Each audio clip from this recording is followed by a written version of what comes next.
ಬುದ್ಧಿಯಾರ ಮಜ್ಜಿಗೆ ತಗೋರಿ. ಮಜ್ಜಿಗೆ ಮಾಡ್ಕೊಂಬಂದೀನಿ, ಕುಡಿದ್ರಿ ಅಂದ್ರೆ ಹೊಟ್ಟೆ ತಂಪು ಅನಿಸ್ತೈತಿ. ಮಧ್ಯಾಹ್ನ ಮಕ್ಕೊಂಡ್ರಿ ಅಂದ್ರೆ ನಿದ್ದೆ ಮಸ್ತ್ ಆಕೈತಿ. ತಗೋರಿ. ಅಯ್ಯೋ ಬೇಡಮ್ಮ, ಅದು ಮಜ್ಜಿಗೆ ಮಾತ್ರ ಬೇಡ. ಯಾಕಂದ್ರೆ ಹೊಟ್ಟೆ ತುಂಬ ಊಟ ಮಾಡಿದ್ದೀನಿ. ಹೊಟ್ಟೆನಲ್ಲಿ ಎಲ್ಲೂ ಜಾಗನೇ ಇಲ್ಲ ಮಜ್ಜಿಗೆ ಕುಡಿಯೋದಕ್ಕೆ. ಅದಕ್ಕೆ ಮಜ್ಜಿಗೆ ಗಿಜ್ಜಿಗೆ ಏನು ಬೇಡಮ್ಮ. ಅಯ್ಯೋ ಯಾಕ್ರಿ ಬುದ್ಧಿಯಾರ ಹಂಗಂತೀರಿ? ತಗೋರಿ, ಒಂದು ಗ್ಲಾಸ್ ಕುಡಿದ್ರಿ ಅಂದ್ರೆ ಮಧ್ಯಾಹ್ನ ಮಕ್ಕೊಂಡ್ರಿ ಅಂದ್ರೆ ಮಸ್ತ್ ನಿದ್ದೆ ಬರ್ತೈತ್ರಿ ಮಜ್ಜಿಗೆಗೆ. ಅದಕ್ಕೆ ತಗೋರಿ. ಯಾಕ್ರಿ ಬುದ್ಧಿಯಾರ, ನಾ ಮಾಡಿದ್ದ ಅಡುಗೆ ನಿಮ್ಗೆ ಸೇರ್ಲಿಲ್ಲನ್ರಿ? ಅಯ್ಯೋ ಯಾಕಮ್ಮ ಹಂಗಂತಿದಿ? ನಾನಂತೂ ಈ ಥರ ಕೈಯಿಂದ ಬಡ್ದಿದ್ದ ರೊಟ್ಟಿ ತಿಂದು ಅದು ಎಷ್ಟು ವರ್ಷ ಆಗಿತ್ತನೋ ನೋಡಪ್ಪ. ಅದೇನು ಪಲ್ಯ, ಅದೇನು ರೊಟ್ಟಿ, ಅನ್ನ ಸಾರು ಚಟ್ನಿ, ಅವಾ ಪಾಪ ಮತ್ತು ಪಾಯಸ ಬೇರೆ ಮಾಡಿದ್ದಿ. ಎಷ್ಟು ಹೊಟ್ಟೆ ತುಂಬ ಊಟ ಮಾಡೀನಂದ್ರೆ ಹೊಟ್ಟೆಗೆ ಎಲ್ಲೂ ಜಾಗನೇ ಇಲ್ಲ ನೋಡಮ್ಮ. ನಮ್ನಿ ಊಟ ಮಾಡೀನಿ. ಭಾರಿ ಮಸ್ತಾಗಿತ್ತು ಬಿಡಮ್ಮ. ಅಡುಗೆ ಮಾತ್ರ ಆಗಿತ್ತು. ನಂಗಂತ ನನಗಷ್ಟ ಅಲ್ಲ, ನನ್ನ ಹೆಂಡತಿಗೂ ಅಷ್ಟೇ ಇಷ್ಟ ಆಗೈತಿ. ಆಮೇಲೆ ನನ್ನ ಮಗಳು ಈ ಥರ ಊಟ ಎಷ್ಟು ದಿನ ಆಗಿತ್ತು ಗೊತ್ತಾ ಮಾಡಿ. ಬರೀ ಡಯೇಟು ಅದು ಇದು ಅಂತ ಅದು ಸ್ವಲ್ಪ ತಿನ್ನೋದು ಇದು ಸ್ವಲ್ಪ ತಿನ್ನೋದು ಮಾಡ್ತಿದ್ಲು. ಅಕ್ಕಿ ಕೂಡ ಇವತ್ತು ಎಷ್ಟು ಇಷ್ಟಪಟ್ಟು ತಿನ್ಲಂದ್ರೆ ನಿನ್ನ ಕೈಯಂತ ಅಡುಗೆನ ಭಾರಿ ಇಷ್ಟಪಡ್ತಿದ್ಲು. ನಮ್ಮ ಮನ್ಯಾಗ ಎಲ್ರಿಗೂ ಇಷ್ಟ ಆಗಿತ್ತು ನೋಡಮ್ಮ ನಿನ್ನ ಕೈಯಿಂದ ಅಡುಗೆ. ನಿಜ ಹೇಳ್ಬೇಕಂದ್ರೆ ನಮ್ಮ ತಾಯಿಯರು ಮಾಡ್ತಿದ್ರು ನೋಡಮ್ಮ ಈ ಥರ ರೊಟ್ಟಿನ ಕೈಯಿಂದ ಬಡ್ದು. ಅವಾಗ ತಿಂದಿದ್ದ ರೊಟ್ಟಿ ಬಿಡಮ್ಮ. ನಾನು ಉಪವಾಸ ಈ ಥರ ರೊಟ್ಟಿ ತಿಂದೇ ಇಲ್ಲಾಗಿದ್ದೆ ನಾನು. ನಿಜ ಹೇಳ್ಬೇಕಂದ್ರೆ ರೊಟ್ಟಿ ಭಾರಿ ಆಗಿತ್ತು ಬಿಡು. ನಂಗಂತೂ ಭಾಳ ಅಂದ್ರೆ ಭಾಳ ಇಷ್ಟ ಆತವ. ಅಡುಗೆ ಎಲ್ಲನೂ ಇಷ್ಟ ಆಯ್ತು, ಹಂಗೆ ರೊಟ್ಟಿನೂ ಅಂತೂ ಭಾಳ ಇಷ್ಟ ಆಯ್ತು ನೋಡು. ಹೌದನ್ರಿ ಬುದ್ಧಿಯಾರ, ಚಲೋ ಆತು ಬಿಡ್ರಿ. ನಾನಂತೂ ಹೆದ್ರಕೊಂಡು ಅಡುಗೆ ಮಾಡೀನಿ. ಯಾಕಂದ್ರೆ ನಮ್ದೊಂದು ಸ್ವಲ್ಪ ಹಳ್ಳಿ ಕಡೆದು ರುಚಿ ಬರ್ತೈತಲ್ರಿ ಅಡುಗೆ. ನಿಮ್ಗೆಲ್ಲಿ ಇಷ್ಟ ಆಕೈತೋ ಏನಿಲ್ಲೋ ಅಂತಂದು ಹೆದ್ರಕೊಂಡು ಅಡುಗೆ ಮಾಡಿದೆ ನೋಡ್ರಿ. ಅಯ್ಯೋ ಯಾಕವ ಹಂಗಂತಿದ್ದೀನಿ ನೀನು? ಗಾದೆನೇ ಇಲ್ಲ ನವ, ಹಳ್ಳಿದು ಊಟ ಚಂದ ಅಂತ, ಪ್ಯಾಟಿದು ನೋಟ ಚಂದ ಅಂತ. ನಿಜ ಹೇಳ್ಬೇಕಂದ್ರ ಊಟ ಮಾತ್ರ ಭಾರಿ ಇತ್ತವ. ನಿಮ್ಮ ಕಡೆ ಥರದ ರುಚಿದ ಅಡುಗೆ ಮಾಡಿದೆಯಲ್ಲ, ನಮಗಂತೂ ಭಾಳ ಅಂದ್ರೆ ಭಾಳ ಇಷ್ಟ ಆಯ್ತು ನೋಡವ. ನಿಜ ನೀವು ಹೋಗೋವರೆಗೂ ಇದೇ ಥರ ಅಡುಗೆ ಮಾಡಿಬಿಡಮ್ಮ ಸಾಕು. ಅಯ್ಯೋ ಸರಿ ಆತ್ರಿ ಬುದ್ಧಿಯಾರ, ನೀವು ಹೇಳೋದು ಹೆಚ್ಚ ನಾ ಮಾಡೋದು ಹೆಚ್ಚ. ನೀವೇನು ತಲೆ ಕೆಡ್ಸ್ಕೊಬೇಡ್ರಿ, ನಾನು ಹಿಂಗೆ ಮಾಡ್ತೀನಂತ. ಆದ್ರೆ ಮಜ್ಜಿಗೆ ತಗೋರಿ. ಯಾಕಂದ್ರೆ ಮಜ್ಜಿಗೆ ಕುಡಿದ್ರಿ ಅಂದ್ರೆ ಹೊಟ್ಟೆ ತಂಪು ಅನಿಸ್ತೈತಿ. ಹೊರಗಡೆ ನೋಡ್ರಿ ಬಿಸಿಲು ನಮಗೆ ಸುರಿಯಾಕ ಕುಂತೈತಂದ್ರೆ ಮಳಿನೇ ಇಲ್ಲ. ಬಿಸಿಲಿಗೆ ಒಂದು ಸ್ವಲ್ಪ ಮಜ್ಜಿಗೆ ಕುಡಿದ್ರೆ ಅಂದ್ರೆ ಹೊಟ್ಟೆ ಎಲ್ಲ ತಂಪಂತ ಅನಿಸ್ತೈತಿ. ಅದಕ್ಕೆ ತಗೋರಿ ಮಜ್ಜಿಗೆ ಕುಡೀರಿ. ಸರ್ ಮಜ್ಜಿಗೆ ಕುಡೀರಿ. ಕಾವ್ಯ ಮಾತ್ರ ಮಸಾಲ ಮಜ್ಜಿಗೆನ ಮಸ್ತ್ ಮಾಡ್ತಾಳ್ರಿ. ನೀವು ಒಂದ್ಸಲ ಕುಡಿದು ನೋಡ್ರಿ, ಆಕಿ ಮಾಡೋ ಮಜ್ಜಿಗೆಗೆ ನೀವೇ ಫ್ಯಾನ್ ಆಗಿಬಿಡ್ತೀರಿ ನೋಡ್ರಿ. ಅಯ್ಯೋ ಈಗಾಗಲೇ ನಾನು ಕಾವ್ಯ ಮಾಡಿರೋ ಅಡುಗೆಗೆ ಫ್ಯಾನ್ ಆಗಿಬಿಟ್ಟಿನಿ, ಇನ್ನು ಮಜ್ಜಿಗೆಗೆ ಫ್ಯಾನ್ ಆಗ್ಲಾರ್ದೆ ಇರ್ತೀನಿ ನಾನು. ಸರಿ ಆಯ್ತಮ್ಮ, ಇಲ್ಲೇ ಇಡು, ಒಂದು 5 ನಿಮಿಷ ಕುಡಿತೀನಂತ. ಸರಿ ಆತ್ರಿ ಬುದ್ಧಿಯಾರ. ಮತ್ತು ಆ ಕೆಲಸ ಬಂತು ಈ ಕೆಲಸ ಬಂತು ಅಂತ ಮಜ್ಜಿಗೆನ ಹಂಗೆ ಇಡಕ್ಕೆ ಹೋಗ್ಬೇಡ್ರಿ. ಕುಡಿದು ಆರಾಮಾಗಿ ಹೋಗಿ ಮಕ್ಕೋರಿ. ಒಂದು 2-3 ತಾಸು ಮಸ್ತ್ ನಿದ್ದೆ ಆಗುತ್ತೆ. ಸಂಜೆ ನಷ್ಟಿಗೆ ಮತ್ತೆ ಆರಾಮಾಗಿಬಿಡ್ತೀರಿ ನೋಡ್ರಿ. ಸರಿ ಆತಮ್ಮ, ಇಡು.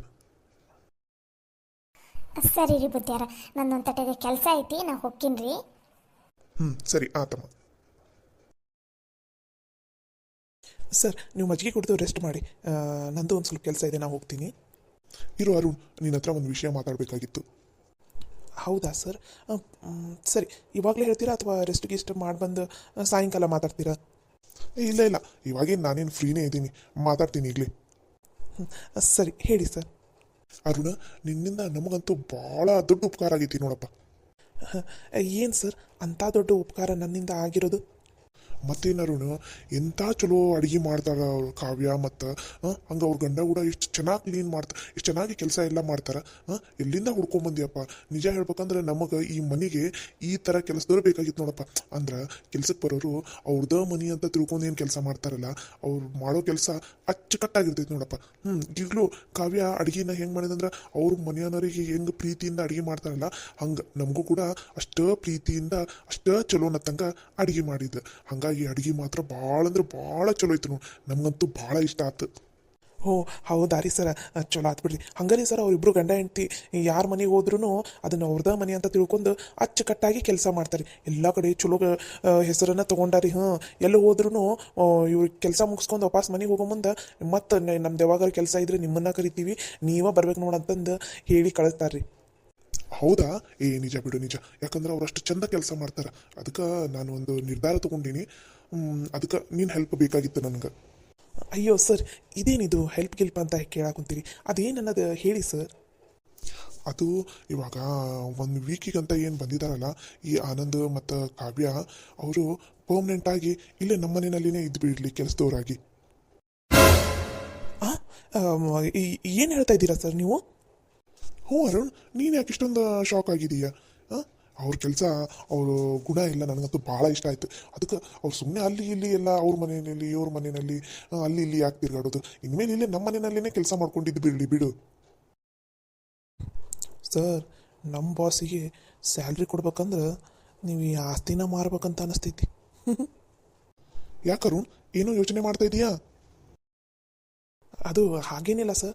ಅಲ್ಲ, ಅವರು ಇಲ್ಲಿಂದ ಅವ್ರ ಊರಿಗೆ ಡೈಲಿ ಅಡ್ಡಾಡೋದು ಅದೆಲ್ಲ ಒಂದು ಸ್ವಲ್ಪ ಕಷ್ಟ ಆಗುತ್ತೆ ಅಂತ ಅನಿಸುತ್ತೆ ಸರ್. ಅದಕ್ಕೋಸ್ಕರ ಅವ್ರಿಗೆ ಏನಂತಾರೋ ಏನೋ ಅಂತ ಈ ಯೋಚನೆ ಮಾಡ್ತಾಯಿದ್ದೆ.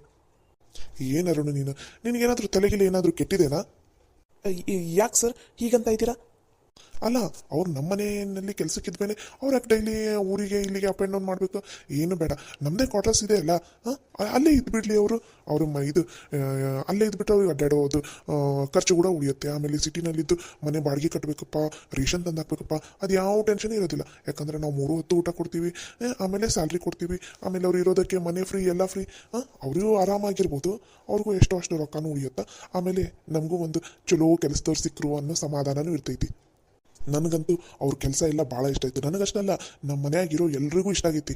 ಅದಕ್ಕೆ ನಾನು ಈ ನಿರ್ಧಾರಕ್ಕೆ ಬಂದೀನಿ. ನೀನು ಅವ್ರ ಹತ್ರ ಈ ವಿಚಾರವಾಗಿ ಮಾತಾಡಿ ಏನನ್ನೋದನ್ನ ನನ್ನ ಹತ್ರ ಹೇಳ, ಸರಿನಾ? ಸಂಬಳ ಬೇಕಾದ್ರೆ ಅವ್ರು ಎಷ್ಟು ಬೇಕಾದರೂ ಕೇಳಲಿ, ಅವ್ರು ಏನು ಕೇಳ್ತಾರ ಆ ಸಂಬಳನ ಕೊಡೋದಕ್ಕೆ ನಾನು ರೆಡಿ ಇದ್ದೀನಿ ಅಂತಲೇ ಹೇಳು. ಗಿಂಬಳದ ಬಗ್ಗೆ ಒಟ್ಟ ತಲೆ ಕೆಡಿಸ್ಕೋಬೇಡ ಅಂತ ಹೇಳು. ಆಮೇಲೆ ಇಲ್ಲಿ ಇರೋದಕ್ಕೆ ಇದಕ್ಕೆ ಅದ್ರ ವ್ಯವಸ್ಥೆ ಬಗ್ಗೆನೂ ಏನೂ ತಲೆ ಕೆಡಿಸ್ಕೊಳ್ಳೋದು ಬೇಡ. ಅವ್ರನ್ನ ಆರಾಮಾಗಿ ಈ ಮನೆ ಕೆಲಸ ಮಾಡ್ಕೊತಿದ್ರೆ ಅಷ್ಟೇ ಸಾಕು. ಇದ್ರ ಬಗ್ಗೆ ಎಲ್ಲ ಇವತ್ತು ಮಾತಾಡಿ ನೀನು, ಸರಿನಾ? ಹಾಂ ಸರಿ ಸರ್. ಮತ್ತೆ ಮರೆಯೋದಕ್ಕೆ ಹೋಗ್ಬೇಡ, ಯಾಕಂದ್ರೆ ನಾಳೆಯಿಂದ ಮತ್ತೆ ಗೆಸ್ಟು ಅವರು ಇವರು ಎಲ್ಲ ಬರೋದಕ್ಕೆ ಸ್ಟಾರ್ಟ್ ಆಗಿಬಿಡುತ್ತಲ್ಲ, ಆವಾಗ ಈ ವಿಚಾರವಾಗಿ ಮಾತಾಡೋದಕ್ಕೆ ಆಗೋದಿಲ್ಲ. ಮತ್ತು ಆಮೇಲೆ ಅವ್ರು ಹೋಗ್ತೀನಿ ಹಂಗೆ ಹಿಂಗೆ ಅಂದ್ಬಿಡ್ತಾರೆ. ಅದಕ್ಕೆ ನಾಳೆ ಈವ್ನಿಂಗ್ವರೆಗೂ ಹೀಗೂ ಫ್ರೀ ಇದ್ದಾರಲ್ಲ, ಅದಕ್ಕೆ ಈ ನಾಳೆ ಈವ್ನಿಂಗ್ವರೆಗೂ ನಾವು ಫ್ರೀ ಇದ್ದೀವಲ್ಲ, ಅವ್ರ ಜೊತೆ ಮಾತಾಡ್ಬೋದು. ಅದಕ್ಕೆ ಸರಿ ಸರ್, ಈಗಲೇ ಹೋಗಿ ಅವ್ರ ಹತ್ರ ಮಾತಾಡ್ತೀನಿ. ನೀವು ಮಜ್ಜಿಗೆ ಕುಡೀರಿ ಸರ್. ಸರಿ ಆಯಿತು, ಕುಡಿತೀನಂತೆ. ನೀ ಹೋಗು, ಫಸ್ಟ್ ಅವ್ರ ಹತ್ರ ಮಾತಾಡಿ ನನ್ನ ಹತ್ರ ಬಂದು ಹೇಳು. ಓಕೆ ಸರ್, ಹಾಗೆ ಮಾಡ್ತೀನಿ. ಪಾಪ ಮಜ್ಜಿಗೆ ಮಾಡ್ತಂದು ಕೊಟ್ಟಿದ್ದಾರೆ, ಕುಡ್ದೇ ಇಲ್ಲ ನೋಡಿ. ನಾನು ಮಜ್ಜಿಗೆ ಕುಡಿತೀನಿ ಫಸ್ಟ್. ಏನಾದರೂ ಆರಾಮಾಗಿ ನಿಶ್ಚಿಂತೆಯಿಂದ ಮಜ್ಜಿಗೆ ಕುಡಿಯೋಣ, ಇಲ್ಲ ಊಟ ಮಾಡೋಣ ಅನ್ನೋ ಟೈಮಿಗೆ ಈ ಫೋನ್ ಬಂದ್ಬಿಡುತ್ತೆ. ಅದು ಇಂಪಾರ್ಟೆಂಟ್ ಕಾಲ್ಸೇ ಬರೋದು. ಹಲೋ ಹಲೋ ಸರ್, ನಾನಿಲ್ಲಿ ಆಫೀಸಿಂದ ಮಾತಾಡ್ತಾ ಇರೋದು. ಒಂದು ಇಂಪಾರ್ಟೆಂಟ್ ವಿಷಯ ಮಾತಾಡಬೇಕಾಯಿತು. ನಿಮಗೆ ಕೇಳಿಸ್ತಾ ಇದ್ದೀನಾ? ಹಲೋ, ಏನು ಕೇಳಿಸ್ತಾ ಇಲ್ಲ ಸರಿಯಾಗಿ, ಒಂದು ಸ್ವಲ್ಪ ಜೋರಾಗಿ ಹೇಳಿ. ಸರ್, ನಾನಿಲ್ಲಿ ಆಫೀಸಿಂದ ಮಾತಾಡ್ತಾ ಇದ್ದೀನಿ. ಸ್ವಲ್ಪ ನೆಟ್ವರ್ಕ್ ಇರೋ ಜಾಗಕ್ಕೆ ಬರ್ತೀರಾ? ಅಯ್ಯೋ, ಏನು ಕೇಳಿಸ್ತಾ ಇಲ್ಲ, ಒಂದು ನಿಮಿಷ.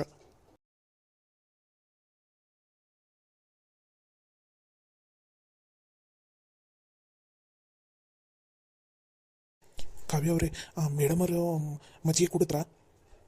ಹಾಂ, ಅವರು ಮಜ್ಜಿಗೆ ಕುಡಿದ್ರು. ಅವ್ರು ಕುಡಿದ ಮೇಲೇ ನಾನು ಆಚೆ ಬಂದಿದ್ದು.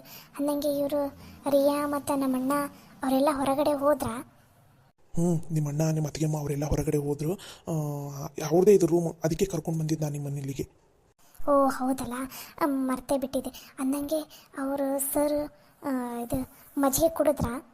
ಅವರು ಕುಡಿತಿರ್ಬೋದು ಅಂತ ಅನಿಸುತ್ತೆ. ಯಾಕಂದರೆ ಅವ್ರ ಮಜ್ಜಿಗೆನ ಕೈಯಲ್ಲಿ ಇಟ್ಕೊಂಡಿದ್ದ ನಾನೇ ನೋಡಿದ್ದೀನಿ. ಅವ್ರು ಕುಡಿದ್ರು ಅಂತ ಅನಿಸುತ್ತೆ. ಯಾಕಂದರೆ ಅವರು ಅಷ್ಟೊತ್ತಿಗೆ ನಾನು ಮಜ್ಜಿಗೆ ಕುಡಿತೀನಿ, ನೀವು ಹೋಗು ಅವ್ರ ಹತ್ರ ಅಂತ ಅಂದರು. ಹಾಗಾಗಿ ನಾನು ನಿಮ್ಮ ಕಡೆ ಬಂದುಬಿಟ್ಟೆ. ಹಂಗಂದ್ರೆ ಕುಡ್ದಿರ್ತಾರೆ ಬಿಡು. ಸರಿ, ಮೊದಲು ಹೋಗಿ ಯಾರ ಆನಂದ್ ಅವ್ರನ್ನ ಮತ್ತು ಹಾಗೆ ರೀತಿನ ಲಘುನ ಕರ್ಕೊಂಬಂದ್ಬಿಡು. ಫಟಾಫಟ್ ಅನ್ನಂಗೆ ನಮ್ಮದು ಕೆಲಸ ಮುಗಿಸ್ಕೊಂಡ್ಬಿಡಣ್ಣ. ಸರಿ ಆಯಿತು ಕಾವೇರಿ, ನೀವು ಇಲ್ಲೇ ನಿಂತ್ಕೊಂಡು ವಾಚ್ ಮಾಡ್ತಾಯಿರಿ, ನಾನು ಅಷ್ಟರಲ್ಲಿ ಅವ್ರನ್ನ ಕರ್ಕೊಂಡು ಬಂದುಬಿಡ್ತೀನಿ. ಸರಿ, ಸ್ವಲ್ಪ ಬೇಗ ಕರ್ಕೊಂಡು ಬಂದುಬಿಡ್ರಿ. ಹಾಂ ಸರಿ ಆಯಿತು.